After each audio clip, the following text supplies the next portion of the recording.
Soul and strategy Sunday. Are all fathers good husbands? Soul and Strategy with Monet Swan.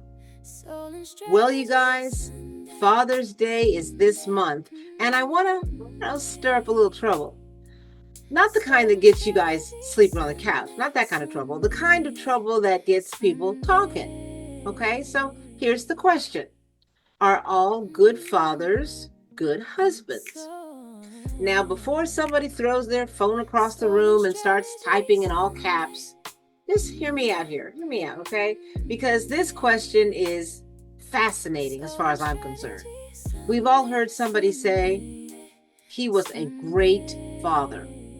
Then somebody else quietly leans over and says, yeah, but ask his wife. Awkward.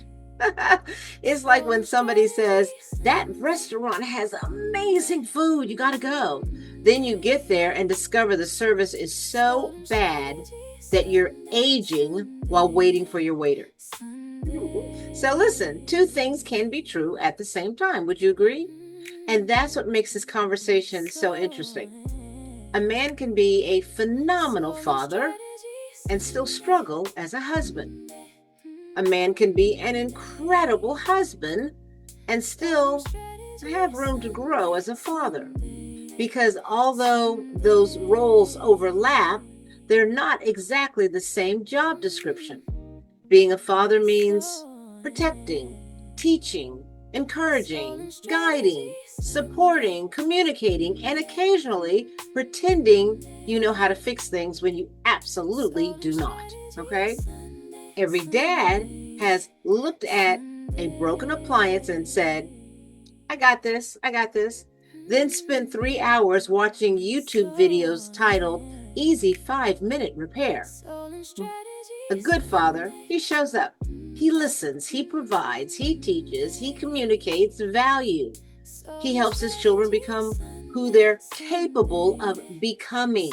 Okay? Research consistently shows that children with involved fathers experience better emotional, social, and academic outcomes than children without that involvement.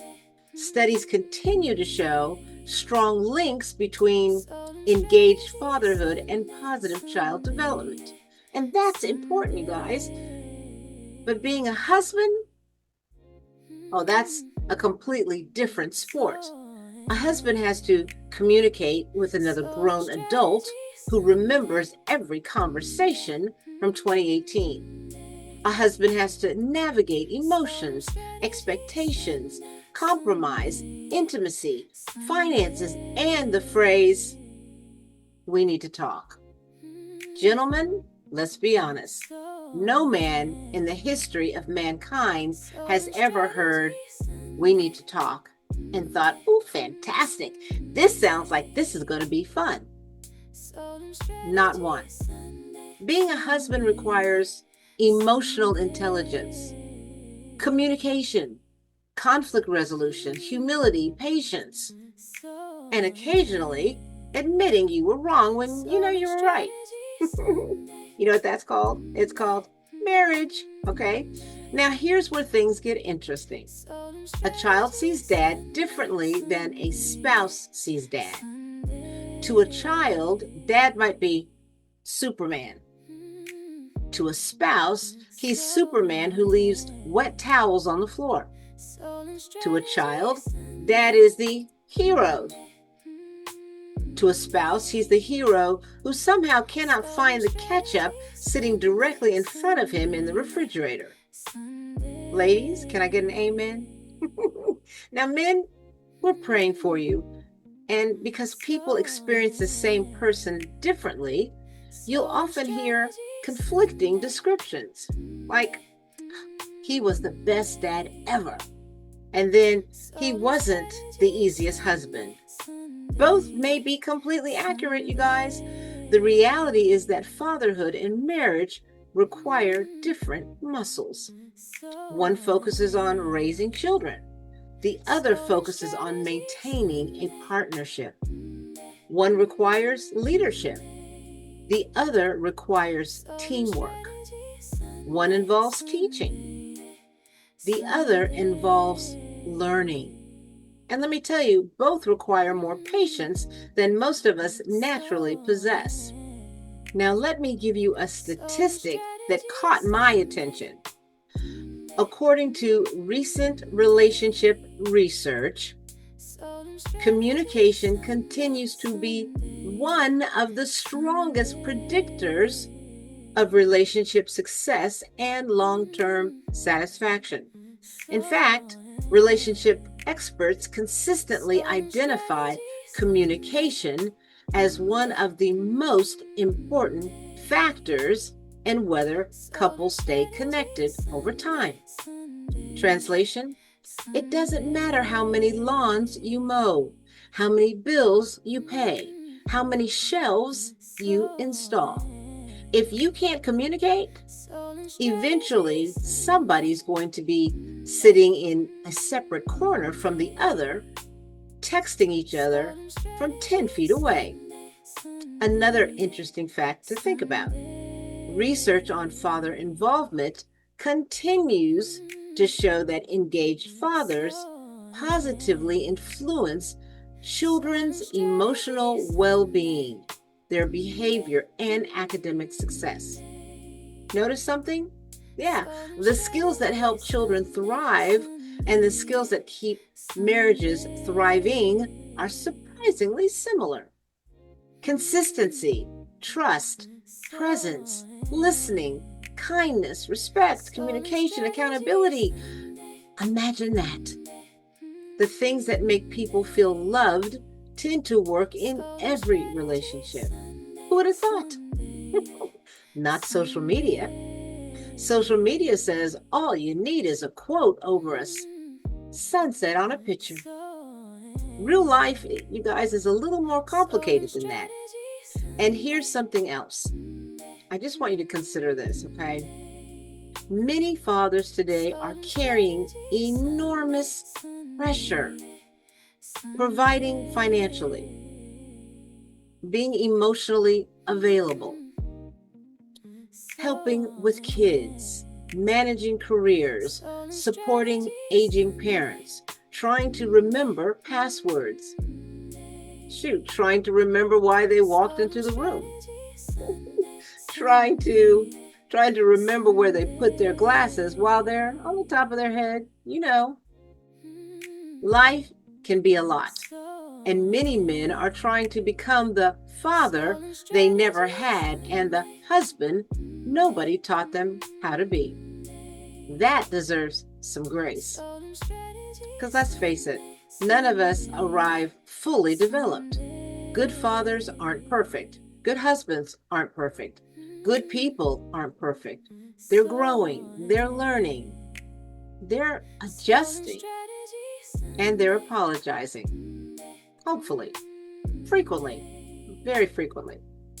Even if they're married. So are all good fathers good husbands? I don't think the answer is automatically yes. But I do think the qualities that make a great father can help make a great husband. And the qualities that make a great husband can help make a great father. Both require commitment. Both require sacrifice. Both require communication. Both require showing up when it's inconvenient. And both require love that keeps going long after the feelings have had a bad day. So now I want to hear from you.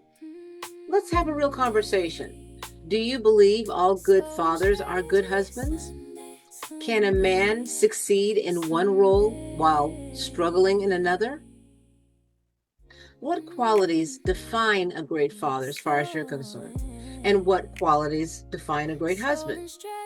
And gentlemen, let's be honest. How many of you have spent 20 minutes looking for something your wife found in 7 seconds? So we're conducting important scientific research here. So please leave your thoughts in the comments. I'm Monet Swan, and this has been Soul and Strategy. Happy Father's Day to all the fathers, grandfathers, bonus fathers, mentors, coaches, and father figures who continue to make a difference. And remember, the goal isn't perfection, you guys. The goal is becoming someone your family is grateful to have around, even when you're still looking for the catch-up. You know what? I'm going to give you a bonus question. Wait, let me give you a bonus question before we leave. If a good father isn't automatically a good husband, what do we call a man who's neither? Okay, now don't answer too fast. Take your time, take your time. Some of you already typed sperm donor even before I finished the sentence. Okay. Some of you said you don't call him at all. Okay. Some of you said I call him when I need child support. Okay. You guys are too much. Some people say Mr. Missing in Action. Some say an expensive life lesson. Okay. Let me just tell you this. One lady told me I don't call him anything because he doesn't answer anyway. And some of you are trying very hard to stay saved right now. Okay, I get it. So tell me what you call him in the comments below. I'm not saying I'm going to agree with your answer. I'm just saying I might laugh when I read it. So for now, oh my God, Father's Day just got so real. But for now, stay positive, stay consistent, stay communicative, and as always, stay golden. I'm Monet Swan. Happy Father's Month right here on Secure 65 Health Plans. And we love you all. See you next Sunday. Bye. Soul and strategy.